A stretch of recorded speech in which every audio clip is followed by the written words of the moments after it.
Pero bueno, para hablar más a detalle de qué significa que los consejeros del Instituto Nacional Electoral hayan intentado pues aplastar hasta quién sabe cuándo este ejercicio democrático, tenemos ya conectado al doctor Isaac de Paz. Él es profesor investigador de la Facultad de Derecho de Licenciatura y Posgrado de la Universidad Autónoma de Baja California, es miembro del Sistema Nacional de Investigadores del Consejo de Ciencia y Tecnología de México y de también la Sociedad Escolar de Leyes de Oxford en el Reino Unido. Él es doctor en Derechos Fundamentales y Libertades Públicas por la Universidad de Castilla-La Mancha en España y es autor del libro Constitucionalismo, Justiciabilidad de los Derechos Sociales, estudio comparado internacional, y además, bueno, es un experto en temas constitucionales. Doctor Isaac de Paz, muy buenos días, bienvenido al programa de Contralínea Periodismo de Investigación para preguntarle, pues, cuál es su opinión en torno a este desacato, si se podría llamar ya como un desacato que estos consejeros electorales pues estén incumpliendo una obligación que ya está planteada en la Constitución y que de hecho fue establecida por la Cámara de Diputados. Buenos días, doctor. Hola, ¿qué tal? Muy buenos días, Nancy. Muy buenos días a toda la audiencia de Contralínea. Y una disculpa por aquí por el imperfecto técnico. Sí, no se preocupe, doctor. Le preguntaba que cuál sería su opinión en torno a este desacato en el que estarían incurriendo los consejeros que han buscado por todas las vías aplazar o de plano pues no llevar a cabo este ejercicio democrático de la revocación de mandato, algo que ya está pues en la Constitución establecido y que ellos pues no tienen un cariz distinto a los demás ciudadanos de este país. Todos tenemos que cumplir con las leyes, ¿o cómo lo ve usted? Sí, mira, bueno, en primer lugar, estimada Nancy, y bueno, a toda la audiencia de Contralínea, es muy importante recordar que la revocación de mandato es un derecho inédito en la Constitución mexicana y tal parece que muchos funcionarios del INE, y no solo del INE, mucha de la gente en la oposición, al desconocer este mecanismo de participación directa y de la democracia más pura, pues le niegan su efectividad y se la niegan a través de su desconocimiento constitucional. Y es que a manera de introducción general, Nancy, y bueno, la gente no me dejará mentir, que la Constitución mexicana tiene muchos derechos, pero no los podemos hacer valer la población. Ese es un gran defecto del constitucionalismo de papel, que se reforma y se le ponen ahí reglas o derechos o prerrogativas a la ciudadanía y al último no pasa nada. Entonces, este mecanismo de revocación de mandato, que es un derecho de la ciudadanía establecido en el artículo 35, tiene esos mismos impedimentos que tienen otros tantos derechos. Entonces, encontraron la manera de ponerle trabas burocráticas y le han dado buena parte de la gestión y del del control del mecanismo al INE.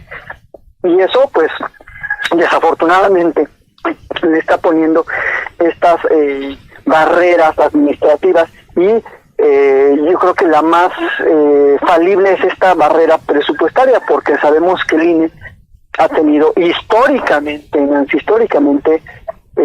mucho presupuesto y también muchas fallas históricas. Hace un rato comentaban cómo administraciones pasadas usaban a Pemex para desviar dinero a las campañas y eso el INE nunca lo había visto. Bueno, en aquel entonces el IFE, ¿verdad? Antes del 2014. Entonces es una lucha muy democrática de la población que quiere participar, que quiere cuestionar al Poder Ejecutivo y que por primera vez en la historia del Poder Ejecutivo está sometiéndose a esa revocación. Entonces, no tiene razón esas denuncias que algunos de sus opositores en este caso el PRD, como lo mencionaban, pretenden achacarle al presidente, porque el presidente simplemente está invitando a participar. El presidente no está diciendo que le revoquen el mandato o que lo ratifiquen. El presidente, como cualquier ciudadano, está invitando a que la gente ejercite su derecho constitucional. Y yo creo que es muy sano, es muy bueno que un presidente con poder ejecutivo diga, participe, usen el mecanismo constitucional. Eso no está prohibido. Lo que está prohibido es hacer propaganda a favor o en contra de. Eso es lo que dice el artículo 35 constitucional, en la fracción que corresponde a la revocación de mandato. Y por otro lado, bueno, tenemos un INE ya contra las cuerdas, un INE doblegado constitucionalmente, porque no es el presidente quien se lo ha dicho, no es la Cámara de Diputados o la Cámara de Senadores, es la ciudadanía quien quiere llevar a cabo ese ejercicio. Y está doblegado porque ya la Suprema Corte admitió la controversia constitucional a favor de la Cámara de Diputados, emitió un acuerdo suspensional para que pues el INE simplemente cumpla su función, para que continúe con el procedimiento de preparación de la revocación de mandato.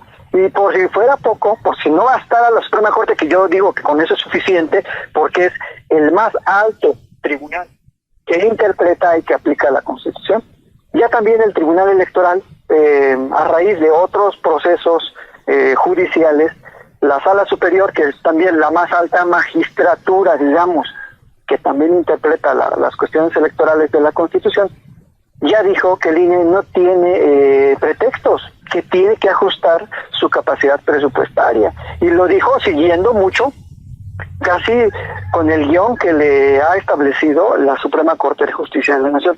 Entonces, no tiene razón de ser y pues el doctor Lorenzo Córdoba podrá enojarse muchísimo y lanzar sus peroratas, pero lo cierto es que es una prerrogativa de la ciudadanía. Y eso no es una cuestión del presidente, ni del INE, ni de la Corte, ni de los magistrados. Los ciudadanos queremos participar para que en este o en otro momento tengamos esa capacidad de cuestionar las decisiones políticas. Entonces, no es ni una cuestión electoral, porque le están queriendo hacerlo como una cuestión electoral, como una cuestión de partidos. No, esto es una cuestión mucho más pura y mucho más profunda, arraigada en la soberanía popular, ¿no? Y eso es lo que diría de inicio. Sí, doctor, le saluda Erika Ramírez, buenos días. Justamente vemos a un consejero presidente pues bastante exaltado y argumentando este tema presupuestal, pero a mí me gustaría que nos comentara con su experiencia y sus conocimientos, ¿a qué se le tiene miedo? ¿Por qué se ve esta resistencia y esta molestia de quien debería garantizar pues un ejercicio democrático?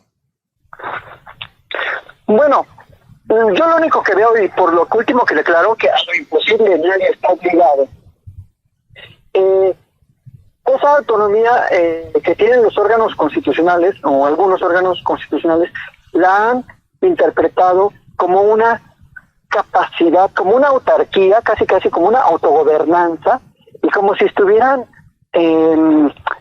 digamos, como si estuvieran abstraídos de todos los demás poderes, como si fueran un otro poder.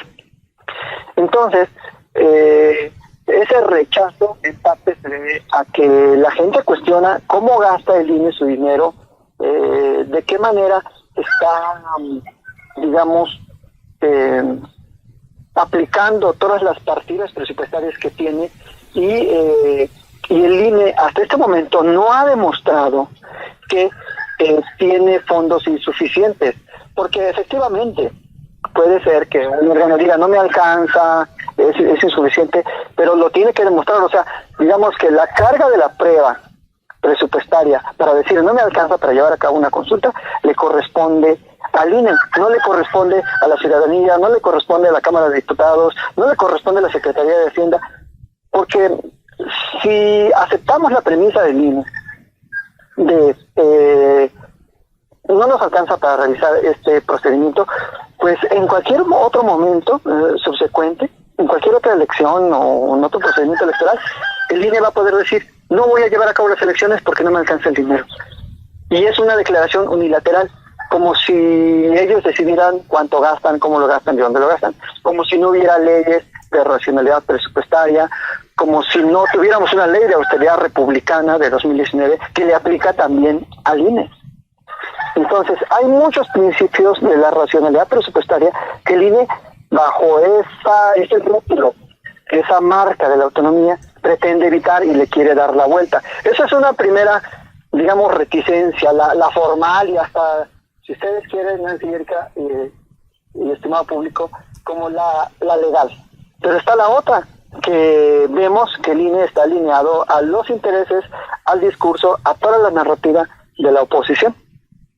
Entonces, pues vemos claramente cómo el INE se ha convertido en un órgano opositor a todo lo que señala el presidente o a su visión, digamos, constitucional de la democracia participativa. Yo eso es lo que veo hasta este momento. Doctor, justamente esto muy importante que nos dice cómo la carga de la prueba ahora le corresponde al INE y cómo actúan como si no hubiera leyes. O sea, por supuesto que está la ley de racionalidad presupuestaria que usted nos está recordando, pero también está la Constitución y la oposición tiene mucho, está muy dada a hablar siempre del Estado de Derecho. En este caso se les olvida el Estado de Derecho a los consejeros del Instituto Nacional Electoral que han estado saboteando este ejercicio democrático, porque pareciera que existe una élite que no quiere cumplir lo que le mandata la ley, en este caso lo que le mandata la Constitución, y además que cuando se le denuncia ante la Fiscalía General de la República se dice perseguido político y en este sentido pretenden convertirse en una élite intocable. Doctor, ¿puede haber élites intocables en este país bajo ese argumento de que si se les obliga a cumplir la ley, están siendo perseguidos políticos? Es parte de los sombrerazos jurídicos, así le puedo decir, que entre poderes, pues de repente suceden, porque el INE se ha metido muchísimo en esa parte punitiva de las sanciones, y no olvidemos que hubo un momento en que el INE o amenazó con arrestar al presidente, con ponerle una multa. Entonces, se están metiendo en la pata de los caballos, se llevan, digamos, pesado y no se aguantan.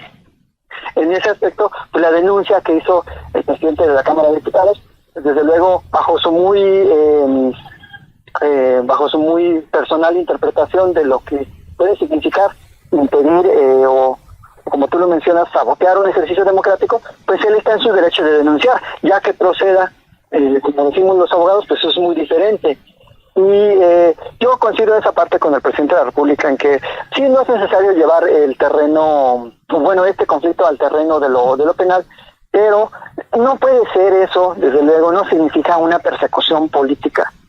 Simplemente es una respuesta también de alguna manera institucional, porque pues es una denuncia que en su derecho interpuso el presidente de la Cámara de Diputados y ya incluso creo que ni siquiera la ratificó. Así que es parte del, digamos, del jaloneo jurídico que existe en este tipo de situaciones, pero pues obviamente se debe a esa conducta reiterada del INE de apartarse de los canales, como tú bien lo mencionas, estimada Nancy, de los canales constitucionales, porque recordemos que el INE no solamente tiene una función administrativa o de gestión de las elecciones y de procesamiento de todo lo que sucede en torno a las elecciones. El INE es una institución que se debe al pueblo, que precisamente por esa autonomía a la que tanto apelan por allá de los 90, surge por esas presiones populares, por las protestas, por las marchas, y ahora ya se están olvidando de eso y se les olvida que se deben al pueblo. Entonces se pretende dirigir en un monopolio de las reglas democráticas y en un monopolio de las reglas constitucionales en torno a la participación popular.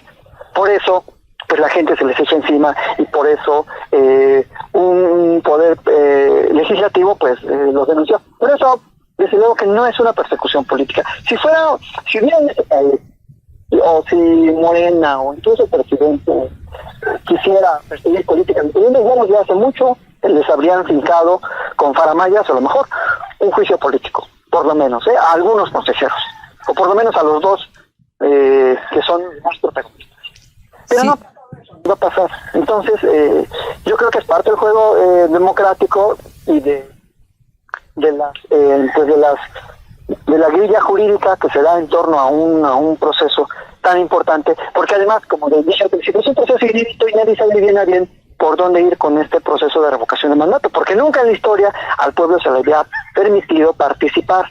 Nunca. La representatividad política era vota por mí y me olvido de ti y después vemos en 3 o 6 años y me cambio de partido y sigo viviendo de la política sin responder a los intereses de su electorado.